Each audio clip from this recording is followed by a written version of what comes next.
રાજકોટના લક્ષ્મીવાડી વિસ્તારમાં પીજીવીસીએલ દ્વારા સ્માર્ટ મીટર લગાવવા માટે ગ્રાહકો પર દબાણ કરવામાં આવતું હોવાનો કિસ્સો સામે આવ્યો છે।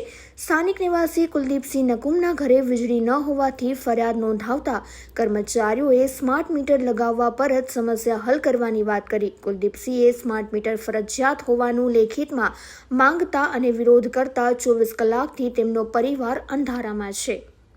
રાજકોट में बिलपरा डिविजन में आवतु लक्ष्मीवाड़ी में रहूँ छूँ 13 कॉर्नर पर। हवे आज मीटर से अमरु जीबीनु रातना कर्मचारीओ 12:30 वागे में कम्प्लेन लखावी दीधी हती, कोई आव्या नथी। राते आव्या तो 1-1:30 वागे ए लोको एम कही गया के वायर बदलावो। वायर बदलाववानुं अमे पैसा भरवा ऑफिसे गया तो ऑफिसेथी अमने एवो जवाब आप्यो छे के फरजियात तमे स्मार्ट मीटर नखावो। अमारे स्मार्ट मीटर आखा एरियामां कोई छे नहीं, अमारे नखावुं नथी अने अहींया अवारनवार अठवाडियामां 10 वार लाइट जाय छे। तोय कम्प्लेन करी हती, कम्प्लेन नंबर सीके अमारी पासे छे। अवारनवार कम्प्लेन कर्या पछी अमारुं आज मीटरनुं फरजियात वायरमां प्रोब्लेम छे ने एम के स्मार्ट मीटर बदलावो। अधिकारीओने फोन द्वारा जीबीना जे कर्मचारी एवा रिपेर करवावाळा ए भाई एम के छे के तमे फरजियात मीटर नखावो नकर तमारी लाइट नहीं थाय। એટલે મેં એમ કીધું કે આ તમે લાઇટ ન કરતા, હું એમનેમ રહીશ। લાઇટ વિના ગત રાત્રિના સીએમાં 12:30 વાગે કમ્પ્લેન લખાવી હતી। 1:30 વાગે એ લોકો આવ્યા છે કર્મચારીઓ કરવા અને એ હવે એમ કે ફરજિયાત તમે સ્માર્ટ મીટર નખાવો।